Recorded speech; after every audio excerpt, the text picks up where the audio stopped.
আজকে আমরা একটি গুরুত্বপূর্ণ বিষয় সম্পর্কে জানব, যে 3 ধরনের খাবার খেলে পুরুষের টেস্টোস্টেরন হরমোন বৃদ্ধি পাবে। চলুন শুরু করা যাক। ডিমের কুসুম, ইগ ইয়ক।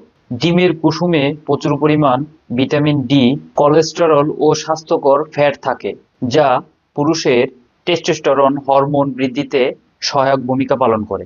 তাই প্রতিদিন অন্তত 1টি থেকে 2টি ডিম খেলে আমাদের টেস্টোস্টেরন হরমোন লেভেল স্বাভাবিক থাকে।